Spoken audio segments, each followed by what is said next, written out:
If you look for a workout on YouTube, then you'll find there's no shortage of content available to help out. In particular, you'll find a lot of videos from the likes of Mike Chang, Jeff Cavalier, and other YouTube celebrities that promise you can get great results in 20 minutes by following along. Invariably, these workouts will essentially boil down to circuit routines. They will set up a few stations in a small space, and then they will train on each one for a set amount of time before moving to the next. Circuit training is a very simple way of working out that has been around forever, but it's also something that has come back into vogue in a big way since HIIT became so popular. That's partly due to their similarities, and with a renewed understanding of what makes HIIT so effective, we're keen to apply these same ideas to other types of workout.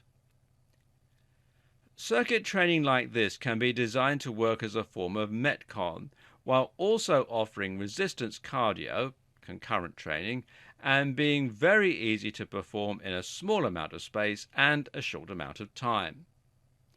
But just because circuit training has the potential to be highly effective, that doesn't mean that it always is. In fact, circuit training can very often be a waste of time, especially if you watch the wrong channel. Not all of Six-Pack Shortcuts workouts are that well thought out, for example. There is an art to designing the perfect circuit, and getting this right will depend partly on your goals. The first thing to consider before you begin your circuit plan is exactly what it is you hope to achieve through it. As you're watching a video on HIIT, chances are that you want to burn calories and lose fat in a short amount of time, and essentially turn this into a form of HIIT or Metcon. The problem is, a lot of circuits just don't offer enough of a challenge to your cardiovascular system for you to accomplish this. If your workout is made up of sit-ups, stretches, and pulling against towels, which is a waste of time in case you've discovered these workouts on YouTube, you won't be depleting your glucose or increasing your heart rate sufficiently to see results. Instead, look for exercises that will provide a high enough intensity to get your heart rate to reach MHR. Remember, this is the whole purpose of an HIIT workout, so if it's not happening, you're not really doing HIIT.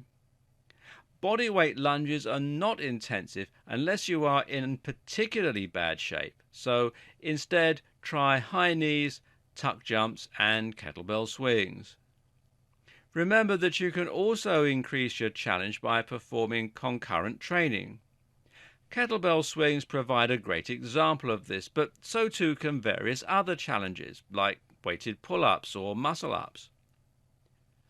On the other end of the spectrum are those routines that are too challenging. While you might not like the idea of backing down from a workout, it's important to recognize that some routines are simply an invitation for injury. Chief amongst these are any routines that involve exhausting your cardiovascular system and then switching immediately to compound lifts with heavy weights. Do not exhaust yourself and then perform the muscle up. The same goes for squats or deadlifts.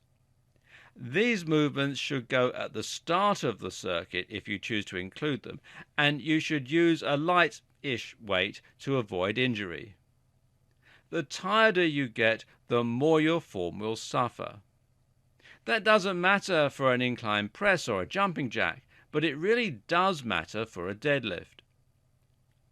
Another tip is to build the active recovery into your routine. If you can get your heart rate up to 95% MHR, then you can build in a small amount of active recovery at the next 30-second station. For example, you can perform tuck jumps followed by plank, or muscle-ups followed by light skipping. There will always be a station of actual recovery too, though. Finally, use other tricks to increase the calorie burn in a short space of time.